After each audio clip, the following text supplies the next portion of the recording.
Halo semuanya, selamat datang di channel YouTube Mr. Nobody. Kali ini gua akan mendongeng sebuah alur cerita film yang berjudul Let's Be Cops. Film ini adalah film yang bergenre action komedi ya teman-teman, mengkisahkan dua sejoli yang mana mereka berprofesi sebagai polisi gadungan. Tanpa berlama-lama, langsung saja kita ke alur film ceritanya. Tapi sebelum itu, jangan lupa klik tombol subscribe dan like, dan jangan lupa share video ini ke teman-teman kalian. Oke? Langsung saja kita ke alur film ceritanya. Film ini diawali oleh dua orang yang sedang berada di sebuah kafe. Ya, dua orang ini adalah Ryan dan Justin. Mereka sedang kebingungan dengan jalan hidup mereka yang sudah menginjak umur 30-an. Mereka berasal dari Ohio. Sekarang mereka sedang berada di Los Angeles untuk mengadu nasib. Jadi mereka merantau lah ya dari Ohio ke Los Angeles. Justin bekerja sebagai game designer di sebuah perusahaan game. Sementara Ryan sebenarnya dia adalah pengangguran, tapi dia selalu mengatakan bahwa dirinya itu ada pekerjaan. Pekerjaan iklan lah, pekerjaan inilah, pekerjaan itu, ada banyak. Tapi pada dasarnya dia adalah seorang pengangguran. Ketika mereka ingin pulang dari kafe itu, mereka mendapati mobil mereka mogok dan tak mau hidup. Tiba-tiba ada mobil datang dari belakang dan dengan sengaja merusakkan bagian depan mobil mereka. Ketika itu, Ryan protes ke mobil itu dan satu orang yang berada dalam mobil itu keluar. Ketika itu, Justin ingin mengambil bukti dengan HP-nya atas apa yang telah mereka lakukan kepada mobil mereka berdua. Tiba-tiba HP-nya dihancurkan dan tiba-tiba juga di dalam mobil itu ada seorang bos mafia yang bernama Mosi dengan dua orang perempuan gitu ya. Keesokan harinya, Justin mempresentasikan project gamenya di tengah rapat. Di lain lokasi, Ryan tengah bermain football Amerika dengan anak-anak kecil. Kabarnya, dia adalah seorang pelatih. Dia pelatih mereka ya, kabarnya. Ryan kelihatan seperti loser. Maaf, bukan Ryan, tapi Ryan. Ryan kelihatan seperti loser ya teman-teman. Jadi dia memang tidak ada kerja. Kerjaannya hanya main dengan anak-anak seperti itu. Menunjukkan kebolehan dia kepada anak-anak di bawah umur. Seperti itulah ya. Setelah itu Justin pulang ke rumah dan dikagetkan oleh Ryan.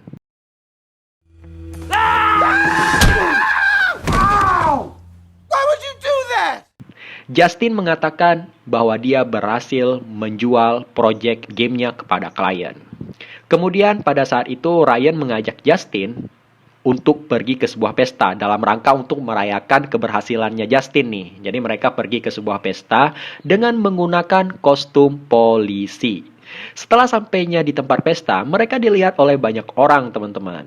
Karena mereka menggunakan kostum polisi, sedangkan para tamu-tamu lainnya menggunakan jas dan juga gaun bagi perempuan ya. Sementara itu, Ryan melihat pertandingan football Amerika di TV dan dia membayangkan kalau itu adalah dirinya karena dia sebenarnya ingin menjadi pemain football Amerika sih pada saat itu ya.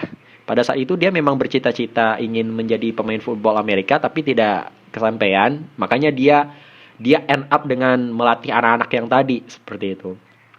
Di sana dia juga bertemu dengan teman-temannya dan berbicara mengenai karir dan pekerjaan.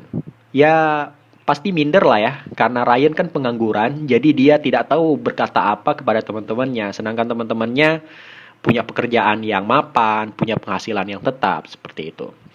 Tak lama di sana, Ryan dan Justin hengkang dari tempat itu. Mereka berdua pergi dan merasa kehidupan mereka telah gagal. Mereka berpikir untuk kembali ke Ohio tempat mereka berasal. Pada saat mereka sedang berjalan di tepi jalan, banyak wanita-wanita cantik yang melirik dan mereka mulai memikirkan sesuatu. Kayaknya gue menemukan jalan nih untuk bertahan di Los Angeles tanpa harus pulang ke Ohio seperti itu ya. Gitulah ibaratkan. Pada saat itu mereka didatangi oleh segerombolan wanita-wanita cantik berlari ke arah mereka dan mencium mereka berdua satu persatu. Wanita-wanita itu suka dengan pria polisi. Dan saat itu mereka berpikir untuk menjadi polisi gadungan. Freeze! You guys over there, freeze! Everybody freeze! Please freeze! Oh! My bad, dude. Stupid pigs. Selang beberapa waktu mereka bertemu dengan anak-anak muda yang sedang mengisap, ya kalian tahu lah ya, isap apa? Isap itulah. Dan juga setelah mereka bertemu dengan pemuda tadi, mereka bertemu dengan dua orang polisi sungguhan yang kebetulan sedang patroli di sekitaran situ. Mereka tampak memandang dan saling menghormati satu sama lain. Setelah itu mereka pergi dari tempat itu menggunakan mobil. Mereka mampir di sebuah kafe dan di depan kafe itu terparkir sebuah mobil yang menabrak mobil mereka pada adegan awal tadi. Mereka berhenti di kafe itu dan menerobos masuk layaknya sebagai polisi beneran. Jadi ini mobil ini yang nabrak mobil pertama tadi ya teman-teman, mobil mereka berdua ditabrak oleh dia.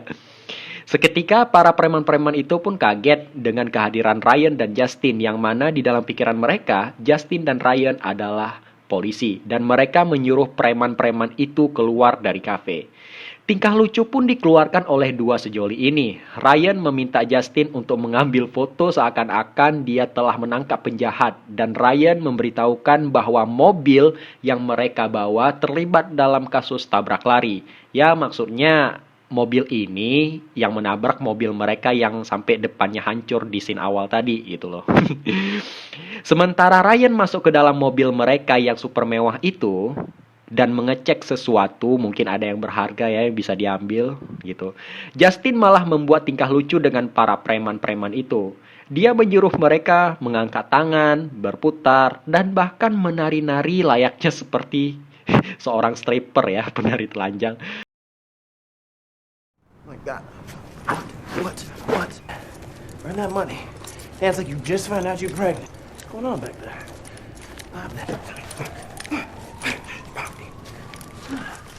Yeah. When'd you guys stop dancing? Aduh, gua ngakak dah kalau nonton scene ini. Bener-bener lucu. Kemudian Ryan keluar dari mobil mereka dan mengatakan bahwa mereka berdua adalah sheriff baru di kota itu. Ryan menyuruh mereka pergi dan jangan memperlihatkan lagi wajah mereka di depannya. Sontak setelah itu mereka berdua dianggap pahlawan oleh orang-orang di sekitar situ. Setelah itu mereka duduk nongkrong di kafe tersebut dan terlihat seorang wanita yang bernama Josie menyapa mereka. Josie mengatakan bahwa dia tidak tahu kalau Justin dan Ryan adalah polisi. Dari situ mulai deh si Ryan dengan bacotannya yang handal mengatakan inilah itulah kasus yang mereka selesaikanlah dan masih banyak lagi. Pokoknya ini anak ya he talks bullshit very much. Oh ya, secara diam-diam, Justin ini juga menyimpan perasaan pada Josie sejak awal mereka bertemu. Akan tetapi, Justin tidak ingin mengungkapkannya karena takut ditolak duluan. Sementara itu, preman-preman tadi datang kepada bos mereka. Bos mereka namanya adalah Mosi yang tadi di awal gue bilang ya. Yang tadi di awal-awal bersama dua perempuan itu di dalam mobil. Preman-preman itu melaporkan bahwa mereka tidak membawa uang setoran dari kafe tadi karena polisi menghentikan mereka. Sentak Mosi pun marah dan menghajar mereka dan menyuruh mereka untuk mencari polisi yang mengagalkan mereka tadi, alias Justin dan Ryan. Hari-hari berikutnya, Ryan belajar dari internet cara untuk menjadi polisi yang baik dan benar. Tak lama setelah itu, dia mengirim pesan ke Justin dan mengajak Justin untuk berpatroli. Tapi bukan dengan mobil biasa, melainkan dengan mobil polisi beneran. Ya, Ryan membeli mobil polisi, saking inginnya menjadi polisi, padahal polisi gadungan. Setelah itu, mereka pergi berdua dan mampir ke sebuah klub. Mereka having fun di sana bersama cewek-cewek cantik dan pastinya wah ya. Mereka menari dan bersenang-senang di sana. Setelah itu mereka menghabiskan waktu bersama, jalan-jalan dengan mobil polisi dan pergi ke tempat rekreasi. Beberapa waktu kemudian Justin dan Josie berjalan di sebuah taman dan saling bercerita satu sama lain. Mereka terbuka tentang kehidupan. Akan tetapi kebersamaan mereka diganggu oleh Ryan yang tiba-tiba datang dan mengajak Justin untuk patroli. Tak lama setelah itu mereka mampir di sebuah rumah yang sedang ada perkelahian perempuan di dalamnya. Ryan dan Justin berusaha untuk menghentikan pertengkaran tersebut. Tapi sialnya mereka berdua malah kewalahan dan dihajar oleh perempuan-perempuan itu.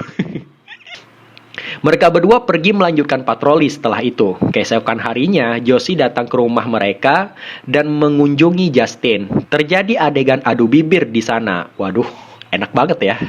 Akan tetapi, di samping adegan adu bibir itu, dari luar jendela kelihatan para preman alias anak buahnya Mosi mengintai mereka. Singkat waktu, malam pun tiba, Ryan dan Justin melanjutkan kembali patroli gadungan mereka. Tiba-tiba, mereka berhenti di pinggir jalan karena mobil polisi sungguhan ada di belakang mereka dan mereka pun berhenti. Salah satu dari polisi itu menyapa Justin dan Ryan. Dia kaget ketika melihat garis biru di baju polisinya Ryan, yang artinya pangkatnya lebih tinggi. Ya, Ryan dan Justin pun dianggap senior oleh polisi-polisi itu. Mereka berdua mengajak Justin dan Ryan minum alias nongkrong bersama-sama. Akan tetapi, tak lama setelah itu, mereka mendengar alarm darurat di dalam sebuah toko. Mereka berhasil menangkap satu orang dari dalam toko tersebut, dan setelah itu, Ryan dan Justin pun kabur begitu saja. Salah satu dari polisi itu mulai curiga dengan mereka berdua.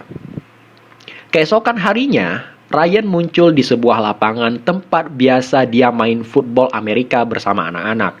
Hanya ingin show off mobil barunya. Salah satu di antara mereka dibawa oleh Ryan ke rumahnya.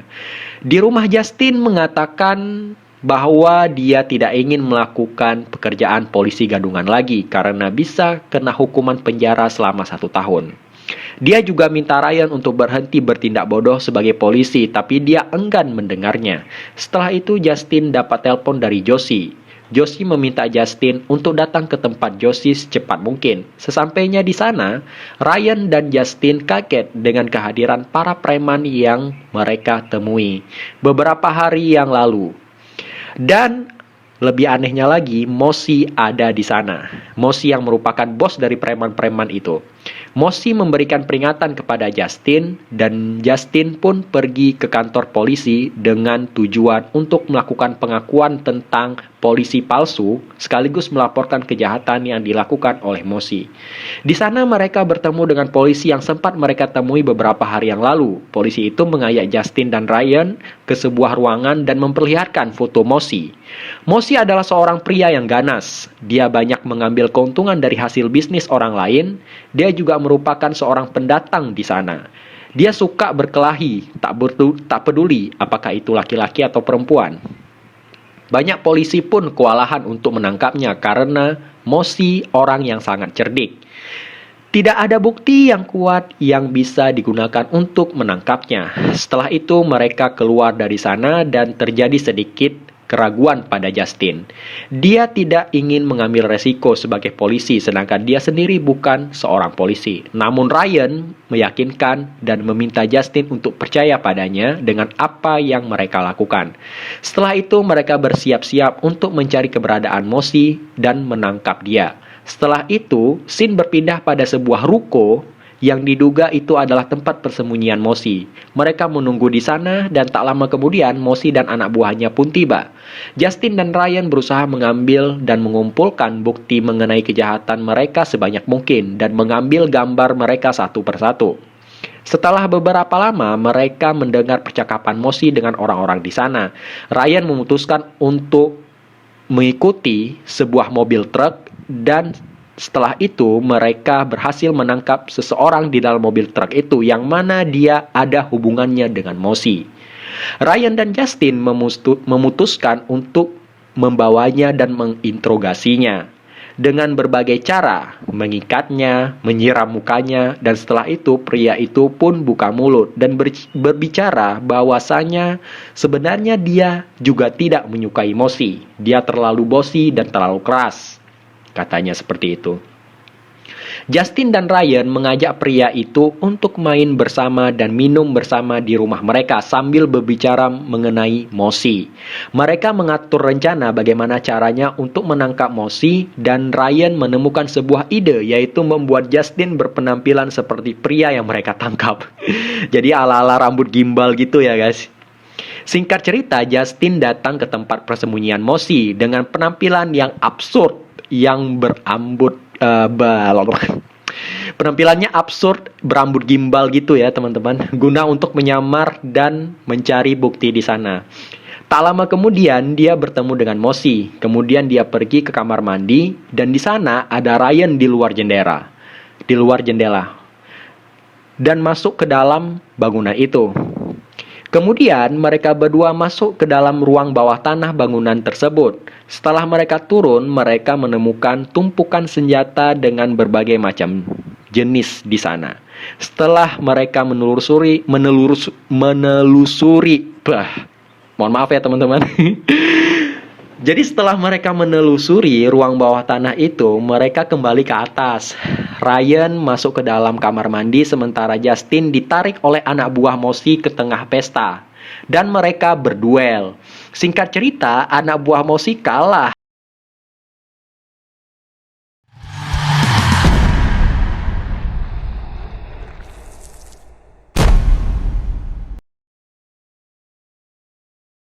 Dan Mosi pun memberikan Justin pelukan hangat. Keesokan harinya, Ryan dan Justin melihat kembali apa yang telah mereka dapatkan dari hasil rencana mereka semalam. Ketika Ryan ingin menyerahkan bukti-bukti itu ke polisi, Justin bertengkar dengan Ryan tentang apa yang sebenarnya mereka lakukan. Mereka tidak tahu arah hidup. Bahkan Justin mengatakan Ryan adalah seorang loser. You are a loser. Setelah itu Justin pergi dan Ryan bergegas pergi ke kantor polisi untuk menyerahkan bukti kejahatan Mosi. Di lain lokasi, Justin muncul di sebuah mall dengan menggunakan seragam polisi. Kembali lagi ke Ryan, di sana dia dipertemukan dengan seorang kapten yang bernama Kapten Brolin. Bisa dibilang dia adalah kepala polisi cabang itu ya. Nah, rupanya dia terlibat dalam kejahatan yang dilakukan oleh Mosi. Jadi dia ini membantu Mosi untuk mengerjakan bisnis-bisnis ilegalnya, teman-teman. Seketika itu, Ryan pun kaget. Brolin memperingatkan agar Ryan tidak ikut campur dalam urusan dan juga urusan Mosi, dan menyuruhnya untuk pergi menjauh. Setelah itu, Brolin mencari tahu tentang siapa Ryan dan Justin dan menemukan fakta bahwa mereka bukan polisi beneran alias gadungan. Setelah itu, Ryan pulang ke rumah dan di sana dia ditembak oleh seseorang yang menyebabkannya jatuh dari jendela, begitu ya. Untungnya dia tidak kenapa-napa karena dia menggunakan body armor alias pelindung badan dari anti peluru seperti itu. Kemudian Ryan pun lari sambil ditembak oleh segerombolan orang. Kemudian dia kabur menggunakan mobil. Setelah itu di lain lokasi ketika Justin sedang mempresentasikan gamenya yang dicuri oleh orang lain, polisi datang ke sana dan mengejar Justin. Setelah itu scene berpindah lagi ke dalam mobil, yang dimana di dalam mobil itu ada Justin ya teman-teman. Nah, jadi Justin ditelepon oleh Mosi, di mana dia mengatakan bahwa Ryan disekap olehnya. Adegan berpindah ke tempat di mana Ryan disekap. Dan di sana juga ada Brolin, si kepala polisi pendukung kejahatan. Tak lama kemudian, Justin datang ke tempat Josie dan meminta Josie untuk meninggalkan tempatnya sementara waktu. Dia masuk ke dalam ruangan bawah tanah. Sementara itu, di lain lokasi, temannya Ryan dan Justin yang merupakan polisi sungguhan datang ke tempat Mosi untuk melihat-lihat. Tidak tahu kalau Brolin alias bosnya ada di sana. Brolin, Ryan, dan Mosi ada di ruang bawah tanah. Mengetahui itu, Brolin bergegas naik ke atas. Akan tetapi, dia ditembak duluan oleh Mosi. Mendengar teriakan itu, Justin pun berlari menghampiri Ryan. Sedangkan polisi yang merupakan temannya Ryan dan Justin tidak mendengar suara Ryan teriak di lantai atas. Tapi polisi itu menemukan sebuah pintu ke bawah tanah. Ketika sampai di bawah, perang senjata pun terjadi antara polisi itu dan juga Mosi beserta anak-anak buahnya. Kemudian Justin membebaskan Ryan dan mereka ingin membantu teman polisi mereka menangkap Mosi. Mereka berdua kewalahan menghadapi Mosi seorang diri. Tapi di saat-saat terakhir teman polisi mereka datang menembak Mosi dan melumpuhkannya. Bersamaan dengan itu semua anggota polisi yang lain pun datang dan mereka terselamatkan. Mereka pun keluar dari tempat itu dan terlihat anak buah Mosi semuanya ditangkap. Ryan dan Justin mendapatkan sambutan hangat dari para polisi setelah keluar dari sana. Berita tentang penangkapan Mosi pun membuat warga sekitar kota menjadi bahagia karena tidak ada lagi yang meminta jatah keuntungan mereka dalam bisnis mereka. Dan bisnis mereka juga menjadi aman. Ryan kembali sebagai seorang biasa dan Justin berhasil membuat project gamenya dengan luar biasa yang mana game itu berdasarkan kisahnya menjadi polisi bersama Ryan yang menghentikan kejahatan yang dilakukan oleh Mosi. Kemudian Justin pergi ke tempat Josie untuk mengakui kesalahannya bahwa dia sebenarnya bukan polisi sungguhan dan namanya bukan Cheng, akan tetapi namanya adalah Justin. Josie memaafkannya. Dan akhirnya mereka pun berbaikan. Film ini diakhiri dengan sebuah adegan di mana Ryan sah menjadi polisi sungguhan dan di sana Justin dan teman mereka tersenyum dengan Ryan. Sementara itu Justin karirnya menjadi sangat melangit karena game yang dia desain itu yang bernama Brothers in Blue. Ya, kisah Justin dan Ryan yang dikemas ke dalam sebuah game. Dan film pun berakhir. Gimana teman-teman kisahnya? Menarik bukan? Jadi ada cerita kehidupan lah ya yang bisa kita belajar dari film ini. Ya dicampur dengan komedi-komedi supaya kita yang menonton tidak ikut ngantuk dan juga tidak bosan. Seperti itu ya. Terima kasih buat teman-teman yang sudah menyaksikan alur cerita film ini. Jika kalian ingin request sebuah alur cerita film, silakan komen di bawah. Dan jangan lupa untuk subscribe channel ini, like videonya, dan sebarkan ke teman-teman kalian. Oke ya. Oke, segitu aja alur cerita film Let's Be Cops pada alur cerita film kali ini. Semoga teman-teman sehat selalu. Goodbye, dadah.